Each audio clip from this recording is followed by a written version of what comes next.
और एक और बड़ी खबर आ रही है दिल्ली में, जहां पर 42 साल बाद IATA का बैठक होने वाला है। अहम बैठक होगी और उसमें 81वीं वार्षिक बैठक को प्रधानमंत्री मोदी संबोधित करेंगे। शाम 5 बजे मंडपम में पीएम मोदी इस बैठक को संबोधित करेंगे। ये बड़ी खबर आ रही है, जहां पर दिल्ली में करीब 42 साल बाद IATA की अहम बैठक होने वाली है, जिसमें तमाम बड़े नेता पहुंचने वाले हैं और 81वीं वार्षिक बैठक को प्रधानमंत्री मोदी संबोधित करेंगे। और खबर है कि शाम 5 बजे वो भारत मंडपम में संबोधित करेंगे।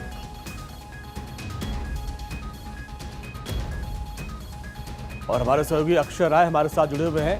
अक्षय, इसको लेकर क्या अपडेट है? IATA की बैठक होने वाली है, कौन कौन से लोग इसमें शामिल हो रहे हैं और प्रधानमंत्री कब तक पहुंचेंगे?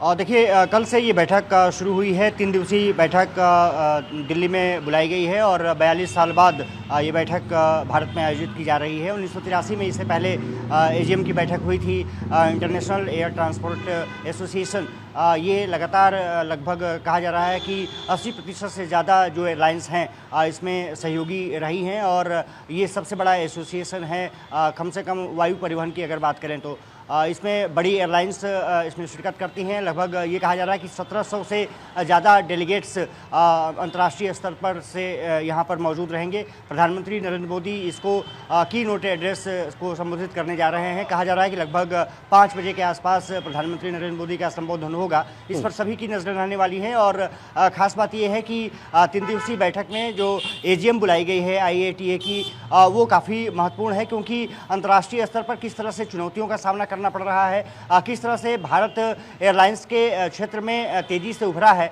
और किस तरह से इंडिगो एयरलाइंस भारत की सबसे बड़ी एयरलाइंस है, वही इस बैठक को आयोजित कर रही है। तो ये माना जा रहा है कि इसमें तमाम जो चुनौतियां हैं एयर ट्रांसपोर्ट को लेकर के, किस तरह से फ्यूल सिस्टम को बेहतर किया जा सकता है, किस तरह से अंतर्राष्ट्रीय उड़ानों को और बढ़ावा दिया जा सकता है और साथ ही साथ और किन किन राज्यों में, किन किन देशों में कनेक्टिविटी को बेहतर किया जा सकता है, कितना बढ़ाना है, इस पर भी चर्चा होनी है। प्रधानमंत्री नरेंद्र मोदी के संबोधन पर सभी की नजरें होंगी। साथ ही साथ जो नागरिक उड्डयन मंत्री हैं के मोहन नायडू, वो भी इस बैठक में शिरकत करेंगे। तो ये माना जा रहा है कि तमाम मुद्दों को लेकर के चर्चा होगी और जो एक्सपर्ट्स हैं वो भी अपनी राय देंगे। लेकिन प्रधानमंत्री नरेंद्र मोदी के संबोधन पर सभी की नज़रें होंगी कि वो किस तरह से फ्यूल सिस्टम को बेहतर करने में, हाइड्रोजन सिस्टम, क्योंकि अगर ग्रीन हाइड्रोजन की बात करते हैं वो कहीं ना कहीं बहुत महत्वपूर्ण हो जाता है। ऐसे में वायु सुरक्षा बहुत महत्वपूर्ण रहती है और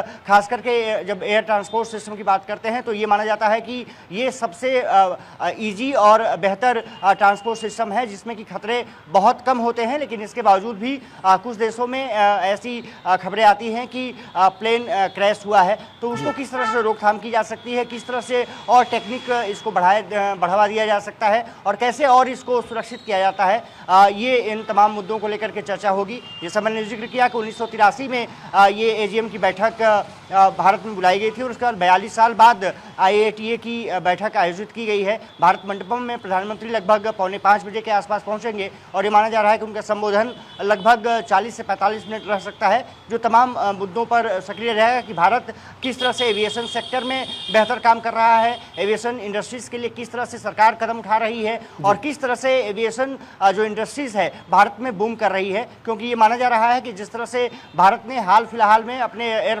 एयर सिस्टम को डेवलप किया है, इंफ्रास्ट्रक्चर किस तरह से डेवलप किए गए हैं, राज्यों में जिस तरह से उड़ान सिस्टम के जरिए तमाम जगहों पर कनेक्टिविटी बढ़ाई गई है, उन तमाम मुद्दों को लेकर के भी प्रधानमंत्री नरेंद्र मोदी इसमें संबोधित करते हुए दिखेंगे और ये भी बताएंगे कि भारत में जो एयर ट्रैफिक है उसका किस तरह से हम पालन करते हैं और किस तरह से हम बेहतर सामंजस्य के साथ उड़ानों को उड़ाते हैं और जिससे कि अर्थव्यवस्था भी। इस खबर पर आप नजर बनाए रखिए। बहुत बहुत शुक्रिया इस पूरी बातचीत के लिए आपका।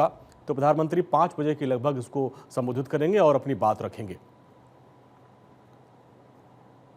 तो ये बड़ा महत्वपूर्ण हो जाता है जब प्रधानमंत्री आज इसको संबोधित करेंगे, क्योंकि आप सोचिए कि 80% एयर ट्रैफिक इसके कंट्रोल में आता है, इसके दायरे में आता है।